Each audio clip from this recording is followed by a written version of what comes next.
Welcome back to the Alli from Corporate podcast. It's a beautiful day in Las Vegas, and today I have a very special guest, one that I have known for every waking minute of my life. Our parents knew each other before we were born. I'm very excited to have her on here. Today we have Maya Wilson, the head of data science for Series C startup. Hello, Maya. Hi, thanks for having me, Allison. Don't be so formal. Come on, we're friends. So you say. Oh, God. I'm so glad you're here today. You have come to Vegas for the HR Tech conference, and you brought me along with you one day, which was awesome. And I'd love to talk about the talk we saw yesterday. But first, you've had a very meandering career path, and a lot of people listening to this are thinking of switching industries, or they're curious about a different industry than they're in. Tell me a little bit about your career path and how you got to where you are today. Yeah. So I started my career in academia. I'm a political scientist by training. And part of this for me was I graduated with my bachelor's degree in 2010. The recession was starting. It was a really bad time to be entering the job market. I didn't have a lot of marketable skills. I was a really good babysitter and I was a decent research analyst. And I kind of wanted to stall that transition to the real world. So I figured, hey, I'm good at research, might as well go for a PhD. And so I kind of spent the next 5.5 years getting my PhD. And early in, I realized I really didn't want to go into academia. I didn't enjoy the research aspects of it. I didn't enjoy the kind of ivory tower feeling of it.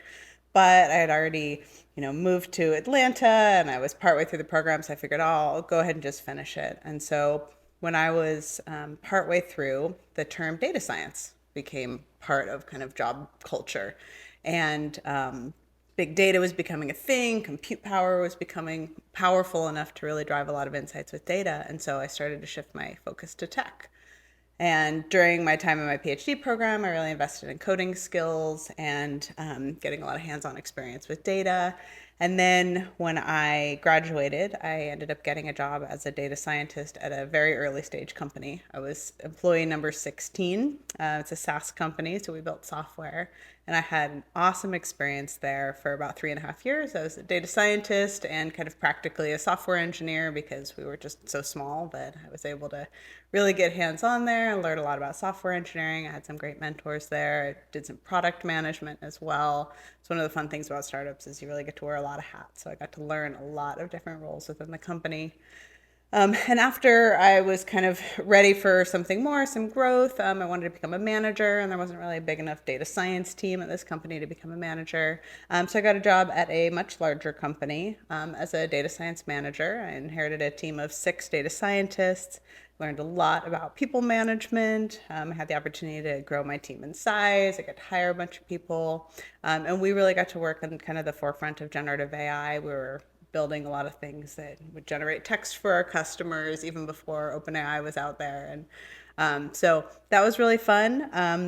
And then most recently, I left that role to go back to a startup. I really enjoy startups. I like wearing a lot of hats. I like getting to kind of expand my role to fill the places that need to be filled. And so I've been at this new company for about 2 months.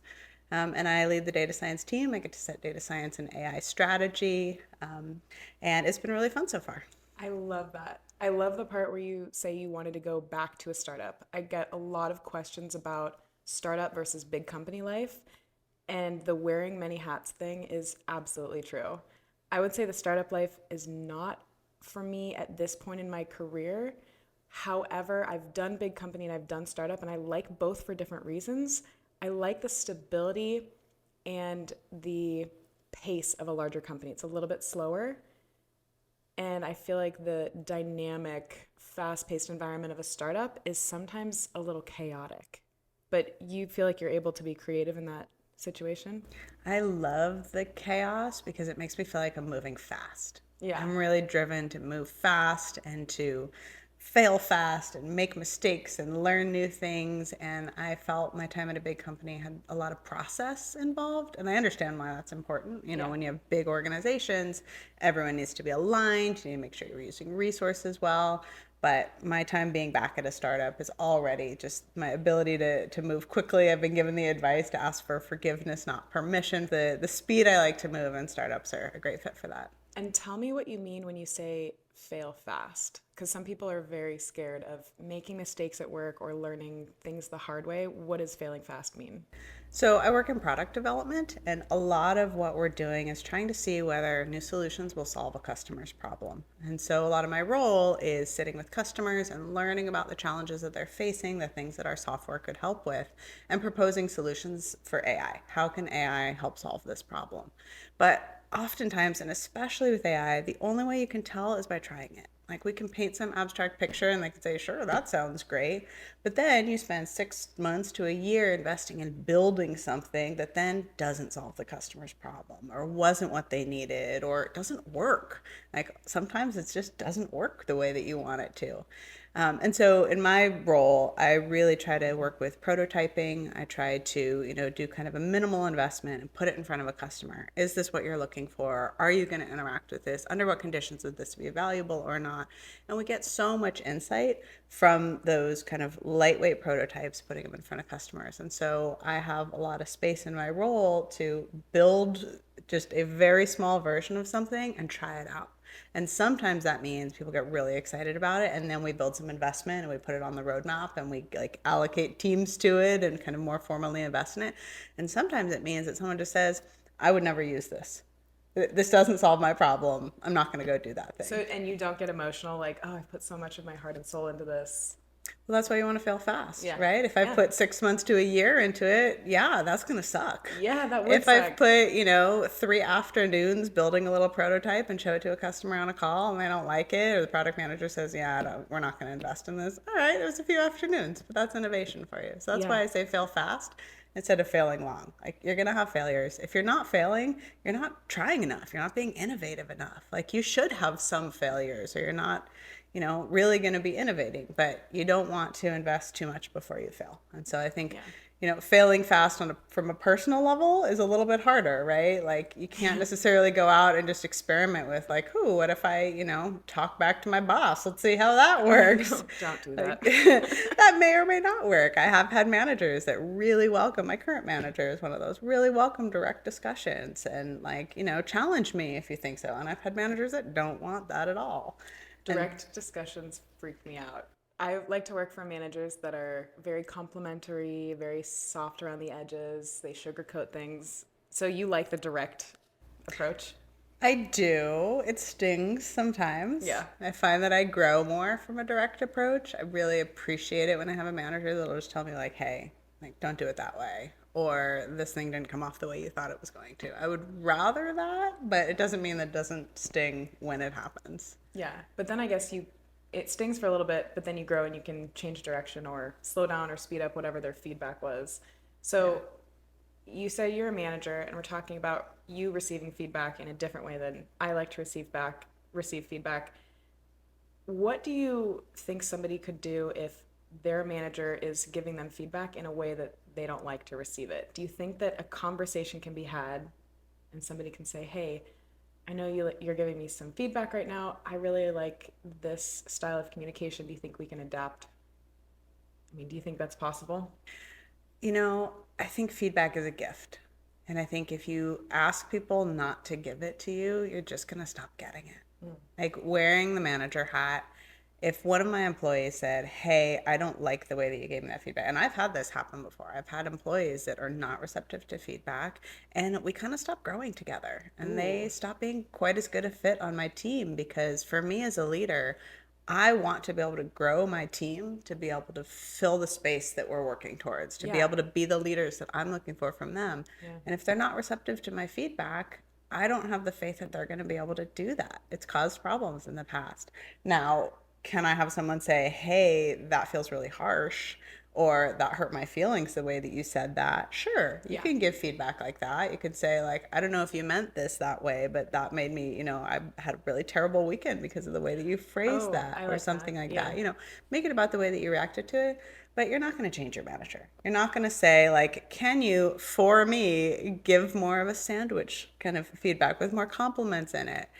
So, and you want to be careful with that too. Like, treat feedback as a gift. I have a rule that every time someone gives me feedback, no matter how much it hurts, I say, thank Thank you you for for the that feedback. feedback. I love that phrase. Because it kind of conditions you to like retrain your brain. This is gift. It sucks, and I wish I was perfect, but I'm not. And the way that I'm going to get better is if I keep encouraging people to give me this feedback. And Yeah. especially as a manager and as an employee, that manager employee relationship, you need to have those open channels of communication, because when they're not there, it's hard to figure out how you're going to continue to grow together. Yes, and if you're working in a fast-paced environment like a startup, if you as the manager sees a change in the wind and you need your team to pivot, you might give feedback to your team, or you might brief them on this new direction we're going in, and that might be taken as feedback. And if somebody's not very receptive to that, the train's going to leave without them. And like you said, that you're going to grow apart, and their efforts are not going to be aligned with their division or their department. So yeah, I think receiving feedback in a healthy way is a skill in itself, and I don't know where people learn that, but Yeah, it's hard it's sometimes. hard. I had someone tell me once, as a manager, as a leader, you're only as strong as your team. And so if I can't help my team get stronger, like, I don't want them on my team. Yeah, and I think a lot of managers are more passive than that. They don't care so much. The really good managers that I have met, they do really care. But I've had some managers that just seem like they don't really care if their team is aligned in the direction their team's going in. They just kind of delegate tasks and there's no real purpose or direction. But I like your ideology with management. And ultimately, those managers that aren't setting direction and aren't bringing their teams and investing in creating vision and pulling the team towards where they want to go, like, that's not a great team to be on either. I don't want to be on that team. No. So, a rising tide lifts all boats. Having a strong manager that invests in the team is good for the team. It may sting, but in the long run, you're going to have someone that knows where they want to go, knows how to help the people on the team get there, and that's better for everyone. Yeah. And I don't know if we've ever talked about this, the difference between a boss and a leader. You know, a boss is more like the stick versus the carrot. A leader inspires. But one of the best managers that I ever had used to give me feedback in such a subtle way. He would almost use the Socratic method to ask me questions, and he would lead me to say the feedback out loud myself. He would ask me questions, and we'd have a conversation, and then suddenly I'd say, "Oh, maybe I didn't do that the right way. How about I try this next time?" And he'd go, "Yeah, that's a great idea." But he could have just said, "I have some feedback for you. You need to do it this way next time," and I would have gone, "Okay." But it Yeah. was like he led me to the idea myself, and it was almost like I gave myself the feedback, and I loved that about him. It also makes the feedback so much more effective. I do the same thing. I start with questions, and what I've learned is that there's often context I wasn't aware of that Oh, led the person to do it the way that they did you're it. so And self-aware. sometimes it means that my feedback isn't as relevant as I thought it was going into the conversation. And sometimes it means that I'm better able to tailor the feedback knowing where they were coming from. So I do the same thing. I'll ask, like, hey, you know, tell me about this interaction that happened. Or, like, I'll witness something in some meeting. Maybe someone gives a presentation that doesn't land right. And I'll say, hey, tell me about where you were coming from with that. And I'll learn more about the context, and I can say, okay, given what I know here, like, let's make it shorter. That wasn't the right audience for Mm-hmm. that. Like, we need a little bit more of a high level approach for that type of presentation because it was too technical for the audience you were going to. But I can see why, based on the person who asked you to give this presentation, you did it the way that you did it or Yeah. something. So, starting with assuming that you, as the person giving feedback, don't know everything that you need to know in Mm-hmm. order to make sure that feedback's relevant. And sometimes, if you don't ask those questions, you're going to step in it. You're going to give feedback or advice or something that's like not relevant, and then that undermines you. So it's always a good idea to start with questions, lead with questions. Yeah, come from a place of curiosity. I love that. Let's go over some questions that my followers have for you, Maya. And the first one is from Ankita. She says, "Hi, I have an interview coming up and I'm currently working at a large company, but I'm trying to leave at almost the 2 year mark. I'm expecting the question of why do you want to leave so early? How do I best answer it without sounding too vague? So I would not consider 2 years too early Me or neither. super early. 6 months, yeah, you're going to get a question, why are you leaving so early? But 2 years, a lot of people have learned some things. They figure out maybe this role isn't the right fit for them. So I don't think it's a big deal unless you don't have anything to show for your time there. If you Ooh, spent 2 years somewhere and you haven't, in our industry, we'd say, haven't shipped anything, don't have any business impact to reference, that's going to be a problem. What were you doing for those 2 years? But yeah. if you've spent 2 years somewhere and you've, built some things, you have some accomplishments to show, then, find a better job. That's totally normal in this economy, especially in tech, my field. Like 2 years is not early to be job hopping, in my opinion. I agree. And the way that I would answer this question, the way that I would answer any question that you're nervous about the answer or you're not as confident about the answer is give a brief answer and then take control of the conversation by asking the interviewer a question. So here's an example. If they said, "Oh, you've been at your job for only 2 years. Why are you leaving so soon?" I would say, "I've grown a lot. These are the goals I've helped the company reach, the impact that I've had, the changes I've helped implement at the company, and I'm ready for a change. Your company stood out specifically to me for these reasons, and I have a question for you about X, Y, and Z."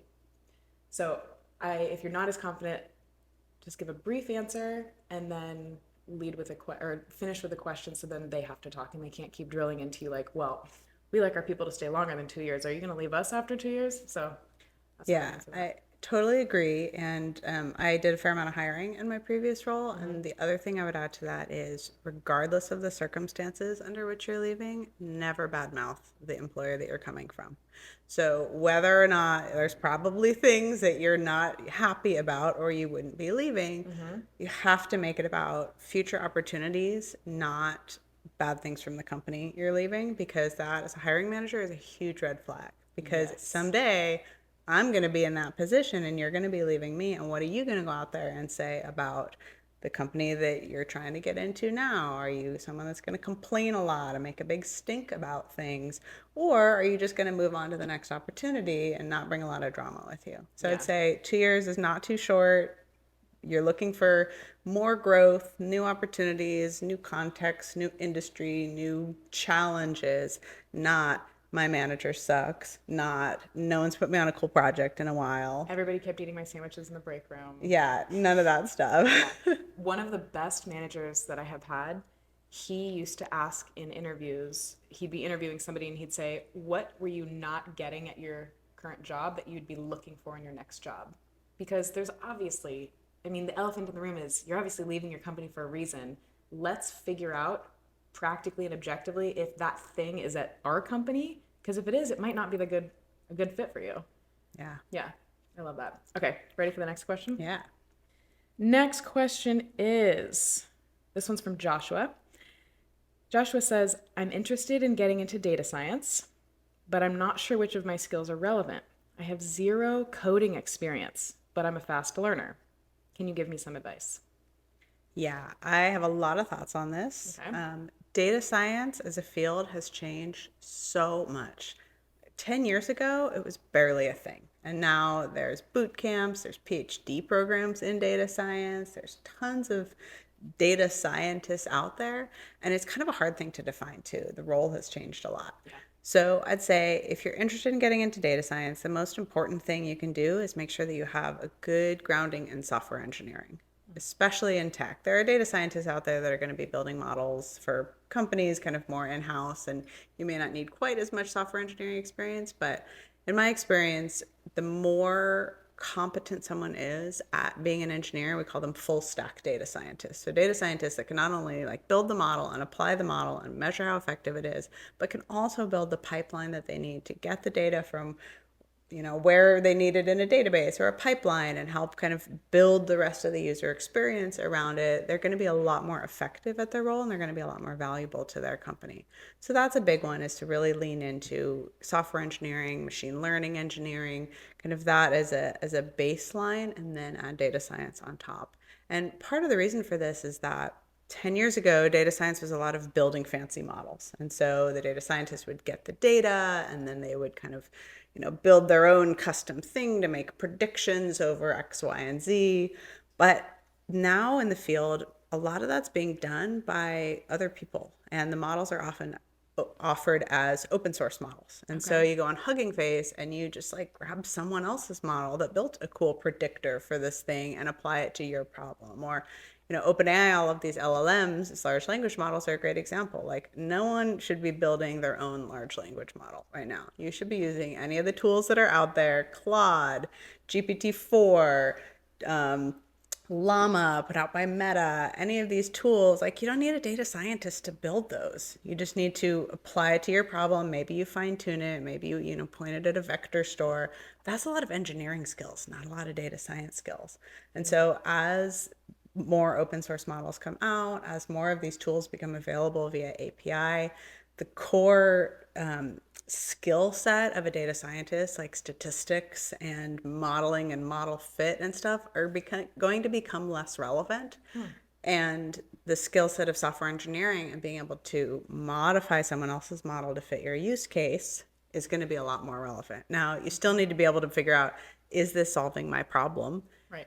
Does this model fit for its application? Are the predictions good? Or is the thing that I'm trying to do with it working? And that's a lot of critical thinking, frankly.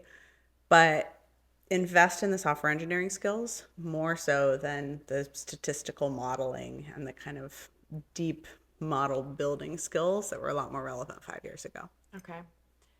Okay, there's a lot to unpack there. I want to tell you first that I love the way you speak because I just learned what pipeline, LLM, and full stack mean, and open source. So the way you talk about buzzwords, but you also like give me context so I know exactly what they mean. So I love that about you. Second of all, if somebody has just time and $0 to spend on this, are there any boot camps out there where they can learn on their own for free? Absolutely. There is Really? so much content, especially so the language you should be learning is Python. Python is super common.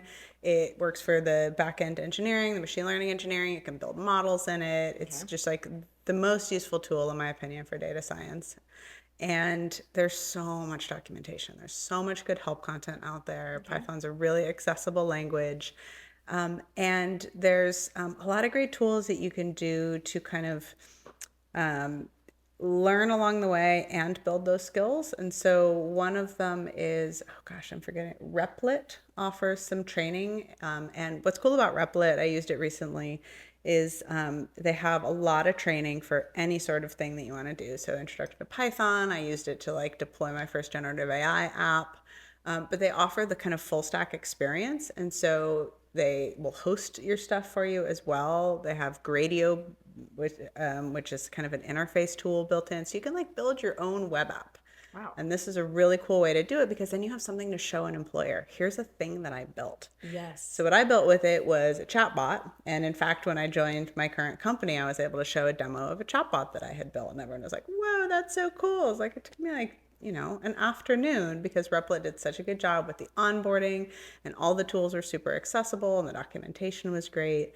And so invest in one of those that is both going to teach you the skills and give you the infrastructure to deploy something that then you can put on your resume. You can put a link, you can, link to your GitHub profile, you can link to a cool demo you built of a tool. Mm-hmm. That's going to indicate to a hiring manager not only like do you know how to code a little bit, but you also understand like when is this useful? What can I do with this skill?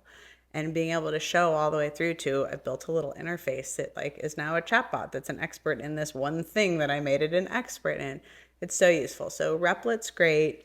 I think there's a free version and then there's a paid version that's like $7 a month. So it's not very expensive and it comes with all the learning in there. I think the learning's free.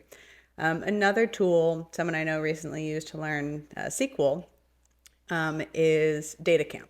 DataCamp may be paid, but it's pretty cheap. And DataCamp's great because they have a bunch of different lessons in a bunch of different languages. They have practice coding questions. If you're going into a coding interview, they've got all sorts of prep for that. Oh, cool. It falls into the same thing as, practicing the speaking interviews, practicing coding interviews is so important because then you get there and they're like, all right, write me a loop that's going to change all of the letters, that aren't vowels to vowels, or, some arbitrary challenge to make sure that you know how to code. Yeah. And Data Camp will have prepared you for some of that stuff. So, Okay, so you can do it for free if you're highly motivated and you have the time and cool. yeah, coding is one of those things you can absolutely teach yourself if you're dedicated and you're committed enough and you have a good growth mindset. Like, no one is going to be good at coding the first time they do it. It is going to be really confusing, and you're going to go, what the heck am I getting myself into? It's Am I literally a foreign language. Yeah, it's a foreign language. Yeah. Am I stupid? I'm like staring at all these letters and I don't know what they mean. Right. But if you stick with it, you will get better. I guarantee you will get better. Watch those help videos. Ask ChatGPT to explain code to you. Yes. Ask ChatGPT to write you simple code and explain it, and you can absolutely get better. And I think that's one thing that is just a matter of dedication and grit and time.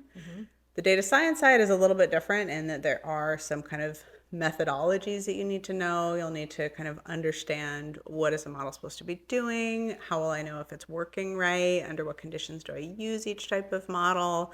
But there's also a lot of courses out there that'll be helpful for that as well. So you don't have to go sign up for an expensive boot camp. You don't have to do that. If you're dedicated enough, you can absolutely teach yourself to code. And you can probably teach yourself a lot of the relevant data science concepts that then you can learn more when you're on the job if you have a good mentor. That's awesome. Good.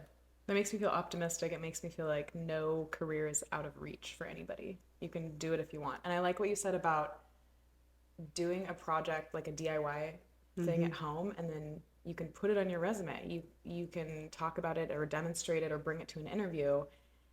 I love to see when people do that because it means that, oh, you did this thing outside of work because you're passionate about it or because you're so motivated that you spent your free time doing this and you can talk about it. That's really impressive. So if you're thinking about doing something like this where you're going to self-teach or go at your own pace type of boot camp course, try to do some sort of tutorial or DIY project that you could put on your resume. Because Joshua, if he does everything you're saying, what would his resume look like? He would have to, if he doesn't have any data science or coding experience, he'd have to just put projects on there. But that's okay.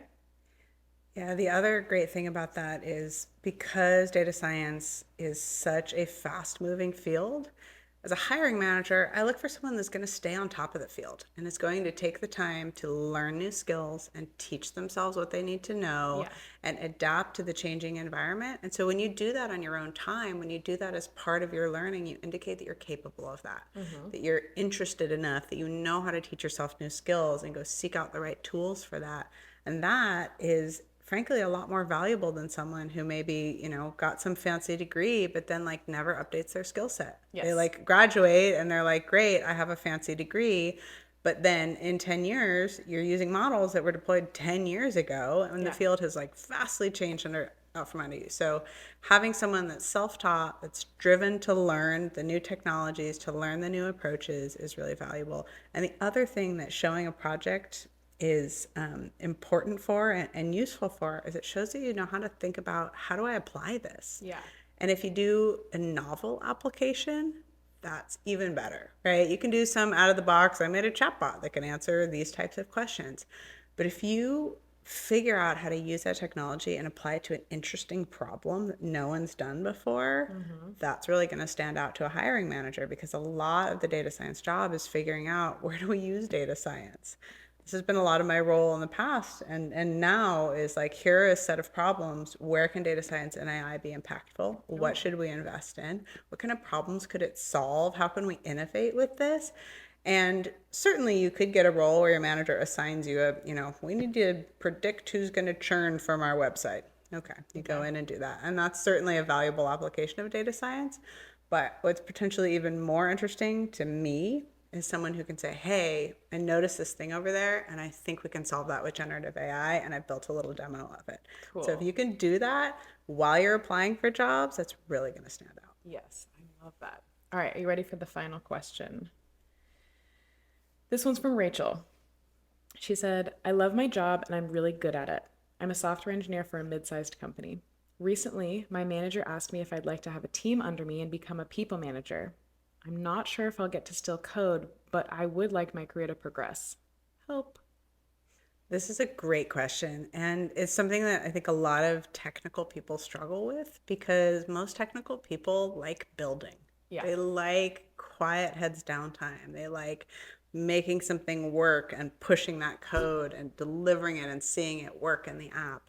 And when you become a people manager, a lot less of your job is building. And so if you find building really energizing and you find, leading less energizing, there are ways to do that to continue to advance your career as an individual contributor, to continue to rise into, senior and then Like a staff and technical then expert. principal. And we have some of those at our company that are just, and I've got on the leadership team 2 principal engineers that don't want direct reports, but still report into the CTO, just like me, and have a similar level of influence and Mm-hmm. leadership. And they don't want people under them because they really like building. But there are going to be some companies where, in order to rise, you do need to take on leadership, whether it's from a kind of tech lead perspective, which you'd still get to build a lot, or having actual direct reports. And sometimes you're not going to find that energizing. Like people management can be really draining, especially if you have challenging people reporting to you. Yes. Um, Or if you don't like giving feedback, which is a integral part of being a manager, that's yeah. something that, or delegation. Delegation and giving feedback are two of the hardest things that a lot of leaders have to do. Yeah. And so figuring out, if you want to stay hands-on, if you want to stay technical, you can go to a company where there's a career path for individual contributors to continue to rise in the organization. And you're going to cap out. You're not going to be a chief technology officer if you don't want to be a people manager, but you can get pretty high up there and you can still make a good salary rising in the ranks as an individual contributor and just get really valuable that way. If you want to try people management but still really want to remain hands-on, have a small team to start. When I was at my previous company, I had a big team and I wasn't very hands-on. And that was one of the reasons that I wanted to go back to a startup is I miss coding. I miss building myself. I miss prototyping. And now I have a smaller team. And so I'm able to spend a day a week hands-on building myself again. Nice. And it's energizing. But it's not all of my time, which I wouldn't really want it to be. I like the strategic part of my job too and thinking about what we should be building. And I like leading people. So being able to have a small team has given me more of that flexibility, and being in a role that's what they're looking for from me is a bit of both has been helpful there too. And then the last thing I'll say about this is a lot of people, especially in engineering, go back and forth. I Yeah. know a number of people who have tried people management and then go back to being a, senior individual contributor and then Yeah. maybe go back to being a people leader again. Like this isn't a you pick it once and you're never going to be able to I've change. heard somebody say that like once you go to people management, you can't go back to technical, but I don't think that's true. I don't think that's true either. And the skills that you gain as a people manager are useful in your technical role too. They're useful in your daily life with family and friends too. Yeah, Giving your mom feedback, giving my mom feedback, it's yeah. like, yeah, totally. I always think that someone who's been a people manager has a much higher emotional IQ on average than someone who hasn't been a people Yeah. manager.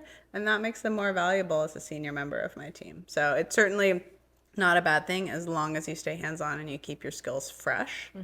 It won't hurt you.